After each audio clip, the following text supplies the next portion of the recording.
नमस्कार दोस्तों, स्वागत है आपका हमारे चैनल E2Com में। इस बार जो स्कॉलरशिप है ये स्वामी विवेकानंद के जो merit come means scholarship scheme का है और ये कुछ माइनॉरिटीज़ लोगों के लिए जो है। और ये सिर्फ और सिर्फ वेस्ट बंगाल के जो पर्सन है और वो लोग कुछ स्पेशल ये पे आते हैं उन लोगों के लिए जो है ये स्कॉलरशिप है। लेकिन ये बहुत ही अच्छा स्कॉलरशिप है। इसमें आपका जो है ये 11th क्लास से स्टार्ट होता है और ये पोस्ट ग्रेजुएट यानी पीजी तक के सभी स्टूडेंट्स जो है वो भर सकते हैं। बस शर्त है कि इसमें कुछ कुछ यूनिवर्सिटीज़ को यहाँ पे प्रेफरेंस दिया गया है। और वही प्रेफरेंस में जो है आपको अगर आपका यूनिवर्सिटी आता हो या फिर कॉलेज आता हो तो आप ये भर सकते हैं। तो सबसे पहले हम लोग का जो है इसका स्कॉलरशिप का जो रिवॉर्ड है ये आपको साल में 60,000 रुपीज़ जो है वो प्रोवाइड करवाएगा। और ये सबको नहीं है, वो क्लास वाइज ये होता है। ऐसा नहीं है कि 11th क्लास के बच्चों को भी उतना मिलेगा, नहीं, वो क्लास वाइज है। और कुछ कुछ स्पेशल केसेस में इसको ये किया गया है, तो वो भी हम लोग देखेंगे इसमें। और साथ में जो है हम लोगों का डेडलाइन जो है ये 28 फरवरी का है, तो 28 फरवरी को जो है इसका डेडलाइन आ जाएगा, मतलब डेडलाइन है। तो जल्दी से जल्दी स्कॉलरशिप को आप लोग भर दीजिए। तो सबसे पहले हम लोग देखते हैं कि इसमें क्या किस चीज़ की ज़रूरत पड़ती है। सबसे पहले हम लोग को जो है वो इंडियन सिटीजन होना चाहिए और डोमिसाइल यानी आपका रेसिडेंशियल जो है ये होना चाहिए वेस्ट बंगाल का। और 11th से लेकर पोस्ट ग्रेजुएट के जो है इंस्टीट्यूट होना चाहिए आपका, जो कि वेस्ट बंगाल में आप जहाँ पढ़ रहे हो वो वेस्ट बंगाल का ही इंस्टीट्यूट होना चाहिए। अगर दूसरे का रहा तो फिर वो जो है आप इस स्कॉलरशिप को बनने एलिजिबल नहीं रहेंगे। दूसरा जो है वो कुछ स्पेशल धर्म के, जैसे कि यहाँ पे ये को रखा गया, जैसे बुद्धिज्म है, क्रिश्चियन है, जैन है, मुस्लिम है, फारसी और सिख, ऐसे धर्म के अगर कोई बच्चे हैं जो 11 से लेकर पीजी तक में पढ़ रहे हैं तो वो लोग ये स्कॉलरशिप को भर सकते हैं। बस अर्थ है कि आपका जो है वो बोर्ड का जो मार्क्स है, मतलब जितना सॉरी मार्क्स बोल रहा हूँ, मार्क्स जो है वो आपका 60% से ऊपर होना चाहिए, 60% या उससे ऊपर होना चाहिए। ठीक है, यानी 10 में आपका 60% नंबर होना चाहिए, या ये मिनिमम है। और उसके बाद फिर जो है अगर आप किसी दूसरे ये पे हायर ये पे कर रहे हो तो वो जो है आपका गवर्नमेंट अथोराइज होना चाहिए। साथ ही में अगर Madras education of higher secondary level का है तो भी आपका एक्सेप्टेबल हो सकता है। और दूसरा जो है आपका अगर आप कोई बच्चे ऐसे हैं जो आपका इंजीनियरिंग कर रहे हैं, टेक्नीशियन है, यानी टेक्नोलॉजी पे वो अगर कुछ ये कर रहे हो चाहे फार्मा में अगर वो कोर्स कर रहे हो तो उन लोगों के लिए भी ये स्कॉलरशिप है। साथ में जो है इसका कुछ कुछ चीज़ों को जो है हम लोगों को ध्यान में रखना पड़ेगा, जैसे इंस्टीट्यूट अप्रूव्ड होना चाहिए AICTE से, एंड एफिडेविट होना चाहिए WBSCT से। ठीक है, जो कि आपका सेकेंड ईयर की इंजीनियरिंग और टेक्नोलॉजी फार्मेसी कोर्स अगर कर रहे हैं बच्चे लेटरल एंट्री में जो ये कर रहे हैं तो वो लोग इसको फॉर्म को भर सकते हैं। ठीक है, मेडिकल के लिए सेकंड ईयर वाला pharmacist through course by lateral entry. और भी जो है पोस्ट ग्रेजुएट के बारे में अगर हम लोग इसमें फिर जानते हैं तो पोस्ट ग्रेजुएट वाले बच्चों के लिए जो है ये 73% आपका जो है वो ग्रेजुएशन में मिनिमम होना चाहिए ऑनर्स पेपर में, ओनली फॉर ऑनर्स पेपर में। अगर आपका ऑनर्स पेपर आपका 4 सेमेस्टर का है तो वो चारों सेमेस्टर को मिला के आपका ऑनर्स पेपर में या फिर जितने जो भी हो प्रीवियस, या अगर मान के चलिए आप सेमेस्टर 1 में हो, सेमेस्टर 2 में हो और सेमेस्टर 1 में आपका 53% मार्क्स आप ऑनर्स पेपर में सिर्फ लाए हो तो आप एलिजिबल रहोगे इसके लिए। ठीक है, या फिर अगर आप सॉरी पोस्ट ग्रेजुएट में अगर आप हैं तो टोटल मेरा मिस्टेक इसमें है यहाँ पे थोड़ा सा बोलने पे, यूजी पे जो है आप यूजी वाले जो टोटल है आपका टोटल नंबर जो आपका आ रहा है ऑनर्स पेपर में, यानी आपका पर सेमेस्टर अगर 100 करके है तो 4 सेमेस्टर है तो 400 आपका नंबर हो जा रहा है। और ये 400 नंबर में आपका 53% मार्क्स होना चाहिए। यानी मान के चलिए कि आपका जो है वो 200 आपका 50% हो रहा है, 200 से 230 40 50 इसके अप्रॉक्स जो है आपका होना चाहिए नंबर ऑनर्स पेपर में, तभी जाके जो है आप एलिजिबल रहोगे। और साथ में जो है आपका वो ग्रेजुएट जो है जो आप कर रहे हो वो ICTE अप्रूव्ड होना चाहिए वेस्ट बंगाल द्वारा। इंजीनियर ये AICTE जो है अप्रूव्ड रहेगा बंगाल का, इंजीनियरिंग टेक्नोलॉजी और फार्मासिस्ट, ये तीन को लिए जो है ये अप्रूव्ड होना चाहिए। बाकी बाकी जो है अगर आप यूनिवर्सिटी से स्टेट यूनिवर्सिटी से कर रहे हैं, कोई भी यूनिवर्सिटी से स्टेट का, तो आप एलिजिबल हो, आपका 53% मार्क्स होना चाहिए ग्रेजुएशन में। ठीक है, आपका इनकम जो है वो होना चाहिए 2,50,000 से कम, इससे ज़्यादा नहीं होना चाहिए। ठीक है, अब हम लोग बेनिफिट को जानते हैं। तो 11-12 क्लास के जो बच्चे रहेंगे उन लोगों को 60% मार्क्स एटलीस्ट होना चाहिए लास्ट क्वालिफिकेशन जो एग्जाम रहेगा उनका, यानी 11th के लिए 10 क्लास और 12 के लिए 11 क्लास, उन लोगों को जो है वो 60% मार्क्स होना चाहिए। तो उन लोगों को पर मंथ 1,000 रुपया मिलेगा।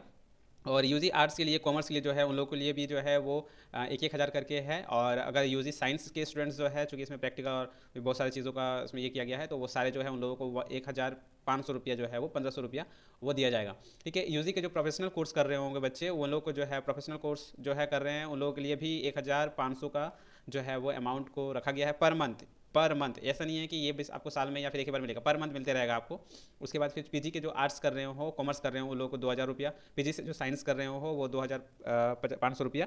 ठीक है, और प्रोफेशनल कोर्स कर रहे हो 2,500 रुपया उनको भी मिलेगा। अगर वो इंजीनियरिंग कर रहे हो, पीजी इंजीनियरिंग हो, यूजी इंजीनियरिंग हो, चाहे अदर प्रोफेशनल इंजीनियरिंग कर रहे हैं जो कि AICTE से अप्रूव्ड है, और पीजी में यूजी में उनका 60% मार्क्स है, और उससे ऊपर है, चाहे पीजी में उनका 55% से ऊपर मार्क्स है या 55% मार्क्स है, तो उन लोगों को 5,000 रुपया मिलेगा पर मंथ। पॉलिटेक्निक का और डिप्लोमा कोर्स जो है उन लोगों का एटलीस्ट जो है 60% जो होना चाहिए वो क्वालिफाइंग एग्ज़ाम, जो एग्ज़ाम को क्वालिफाई किए हैं उसमें 60% मार्क्स होना चाहिए। उसके लिए उनको फिर मिलेगा 1,500 रुपया। और यूजी से जो मेडिकल डिग्री और डिप्लोमा कोर्स कर रहे हो उन लोगों को 5,000, और डिप्लोमा कोर्स के लिए 1,500 रुपया जो है वो दिया जाएगा। ठीक है, तो ये सारे फीस स्ट्रक्चर्स किसको कितना कितना पैसे मिलेंगे, और इसमें जो है आपका इसी में आपका ये जो है बोर्ड का भी और इसमें अप्रूव्ड वाला को भी उसमें लिखा गया, तो आप लोग एक बार ध्यान से देख लीजिएगा। दूसरा जो है इसमें डॉक्यूमेंट्स हम लोगों को क्या क्या लगेगा, तो डॉक्यूमेंट्स में हम लोगों को लगेगा मार्कशीट जो आपका लास्ट एकेडमिक एग्जामिनेशन से, अगर आप 11th में हो तो 10 का लगेगा, 12th में हो तो 11th का लगेगा।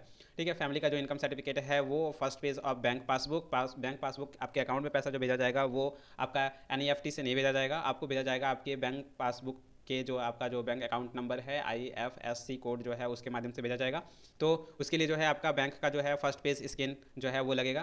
ठीक है, और उसके बाद फिर जो है आपका HOI है यानी हेड ऑफ इंस्टीट्यूट जो है उसका एक फॉर्मेट जो है मैं आप लोगों के साथ शेयर करूंगा, मैं आप लोगों को भी दिखाऊंगा भी। उस फॉर्मेट में उनका जो है वो साइन होना चाहिए और वेरीफाई होना चाहिए। ये सारे डॉक्यूमेंट्स आपका होना चाहिए। इनकम जो है सर्टिफिकेट उसका भी मैं फॉर्मेट आप लोगों को दिखा रहा हूँ, और वो फॉर्मेट में होना चाहिए, तब जाके जो है वो आपका एक्सेप्टेबल होगा। तो सबसे पहले जो है ये है हमारा इनकम जो है वो उसका सर्टिफिकेट, ये है फॉर्मेट है। आप इस फॉर्मेट में जो है आप आपका होना चाहिए इनकम जो आपका BDO लेवल से बना हुआ होना चाहिए। ये आपका इनकम का फर्मा है, और इसमें आपका सारे चीज़ों का जो है वो आपका इसमें फुलफ़िल करवा के इसमें आपको मोहर और सिग्नेचर करवा लेना है। और इस पेपर को आप मतलब इस फॉर्मेट में, ज़रूरी नहीं है कि इसी को आप अपलोड करें, आप इस फॉर्मेट में तैयार कर लें। आपके जो इनकम सर्टिफिकेट बनाते हैं, ठीक है, उन लोगों को जो है बोलिए बना देंगे इनकम सर्टिफिकेट, आप वो वाला भी अपलोड कर सकते हैं। और नहीं तो फिर इस फॉर्मेट में जो है वो याद रखिए वो BDO लेवल का होना चाहिए, यानी आपका जो है वो ब्लॉक से ये ब्लॉक डिवीज़न ऑफिसर का जो है बना हुआ ये इनकम सर्टिफिकेट होना चाहिए।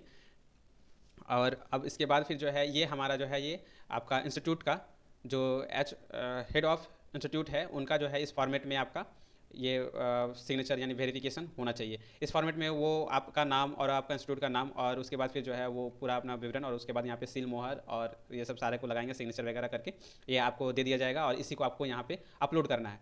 ठीक है, तो इस प्रकार से जो है आप सारे अपने डॉक्यूमेंट्स को क्लियर कर लें, और उसके बाद फिर यहाँ पे आके आप इसको अप्लाई करेंगे। अप्लाई करने का लिंक मैं आप लोगों को हमारे टेलीग्राम चैनल पे दे दूंगा, आप वहाँ से जो है अप्लाई करने का लिंक में जाके अप्लाई कर कीजिए। और इसका समय जो है आपको 28 तारीख तक का है, तो जल्दी से जल्दी इस फॉर्म को भर दें। तो इसी तरह प्रकार के वीडियोज़ के लिए जो है आप हमारे चैनल को सब्सक्राइब कर सकते हैं।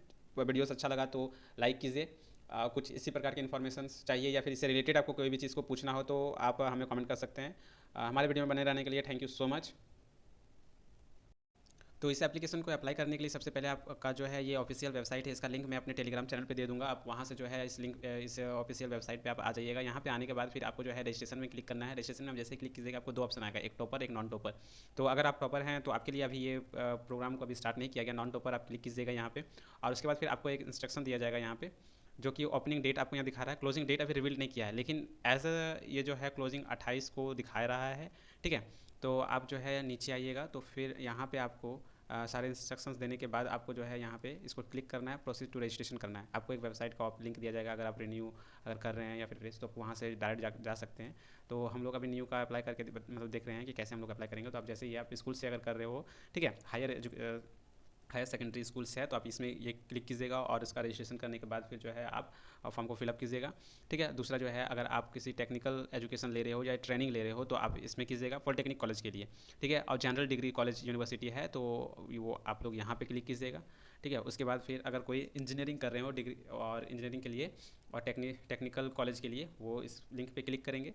और अगर कोई मेडिकल नर्सिंग कॉलेज से हैं तो वो इस लिंक पे क्लिक करेंगे। और करने के बाद आप यहाँ पे अप्लाई जैसे ही क्लिक कीजिएगा, ये आपका रजिस्ट्रेशन स्कॉलरशिप फॉर्म ओपन हो जाएगा। यहाँ पे आपका जो है वो आप जिस ये पे क्वालिफिकेशन पब्लिक एग्जामिनेशन जो है जिसमें आप क्वालिफाई हुए हो उसको यहाँ पे आप सेलेक्ट कर लीजिएगा।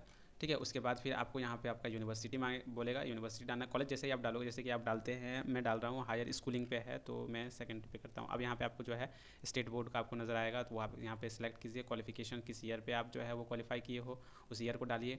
अब वहाँ पे आपका जो है बोर्ड का जो आपका ये है रोल नंबर है उसको डालना है आपको। उसके बाद फिर 10 का जो है यहाँ पासिंग 10 का पास किए हैं 10 का रोल नंबर, और उसके बाद फिर मार्क्स कितना ऑब्टेंड हुआ था, कितना आपका था, टोटल मार्क्स यहाँ पे आएगा, यहाँ पे ऑब्टेंड मार्क्स लिखिएगा, ओवरऑल कितना हुआ ये आपको कैलकुलेट करके यहाँ पे बताना है परसेंटेज। फिर यहाँ पे परसेंट कोर्स जिसमें आप पढ़ रहे हो, मतलब जहाँ आप जिस डिस्ट्रिक्ट में हो उस डिस्ट्रिक्ट का यहाँ पे आपको सिलेक्ट करना है, सब डिवीज़न क्या है उसका उसको सिलेक्ट करना है, इंस्टीट्यूट कहाँ पे है वो इंस्टीट्यूट को जो है नाम उसको यहाँ पे सिलेक्ट करना है। उसके बाद फिर जो है पास जो आपका प्रेजेंट कोर्स है वो आप कौन सा कोर्स ले रहे हो, ठीक है, वो आप यहाँ पे सिलेक्ट कीजिएगा। उसके बाद फिर आपको जो है अब ड्यूरेशन, कोर्स का ड्यूरेशन कितना है, जितने आप कोर्स का ड्यूरेशन रहेगा उतने साल तक आपको जो है वो पैसा मिलते रहेगा। उस कोर्स को ईयर को जो है वहाँ पे डालना है, और साथ में आपका यहाँ एडमिशन डेट ऑफ एडमिशन जो है उसको डालना है, ठीक है। स्कूल का एक यूनिक आईडी रहता है, ठीक है, उसको यहाँ पे डालना है। अगर आपके पास है तो, नहीं है तो फिर आप इसको ब्लैंक छोड़ दीजिएगा। बेसिक डिटेल्स में आप यहाँ पे आपका फर्स्ट नेम, मिडिल नेम और लास्ट नेम रहेगा, आधार नंबर रहेगा, मतलब आधार पे जो नाम है वो नाम यहाँ पे रहेगा, ठीक है, फ़ोन नंबर, ईमेल आईडी, और आप जो है किस सेक्स के हो, मेल फीमेल या फिर अदर उसको लिखना है। रिलीजियंस क्या है आपका उसको डालना है यहाँ पे। और ये इसके बाद फिर जो है यहाँ पे राशन कार्ड का नंबर है तो उसको डालिए यहाँ पे। और उसके बाद यहाँ पे आप अपना पासवर्ड को जो है उसको यहाँ पे सिलेक्ट कर लें। पासवर्ड सेलेक्ट करने के बाद जो है मतलब अपना हिसाब से वो बना लें, क्योंकि इसमें हायर अब पासवर्ड को कैसे बनाना है तो इसमें जो है आपका कुछ जो है वो पासवर्ड स्ट्रांग होना चाहिए, जिसमें से आपका इंक्लूड होना चाहिए अल्फ़ाबेट होना चाहिए, और फिर मतलब कैपिटल में होना चाहिए ABCD का एक लेटर एटलीस्ट, और उसके बाद फिर स्मॉल कास्ट का भी होना चाहिए, और उसके बाद फिर एक नंबर भी होना चाहिए, 1 2 में कोई भी एक नंबर होना चाहिए, 9 तक में, 0 से लेकर 9 तक में। दूसरा जो है एक स्पेशल कैरेक्टर होना चाहिए। ये सब सारा चीज़ आप देख के पासवर्ड को स्ट्रांग बनाना है, और उसके बाद इसको रजिस्ट्रेशन करना है। जैसे आप रजिस्ट्रेशन कर लीजिएगा फिर आपको एक लॉगिन आईडी और पासवर्ड मिल जाएगा। तो आप उसको जैसे ही आपको वो मिलेगा तो आप यहाँ आप लॉगिन करके आप वहाँ पे अपना सारा डिटेल्स फिल कर लीजिएगा। फिल करने के बाद फिर आपको जो फ़ोटोज़ और जो जो डॉक्यूमेंट्स आपको अपलोड करना है उसको अपलोड कर लीजिएगा और फाइनली सबमिट कर दीजिएगा। ये आपका जैसे ही सबमिट कीजिएगा और उसके बाद फिर आपको रजिस्ट्रेशन का मैसेज वगैरह आएगा, और वो जैसे ही वेरीफाई हो जाएगा, वो वेरीफाई होने के बाद फिर जो है अगर आप उसमें शॉर्टलिस्ट सेलेक्टेड होते हो तो फिर जो है आपका वो पर मंथ जिस हिसाब से आपको मैंने बताया पैसा आएगा, वैसे उस हिसाब से आपका अकाउंट में पैसा आना शुरू हो जाएगा। तो ये था मेरा पूरा वीडियो का एक ट्यूटोरियल्स। तो थैंक यू सो मच।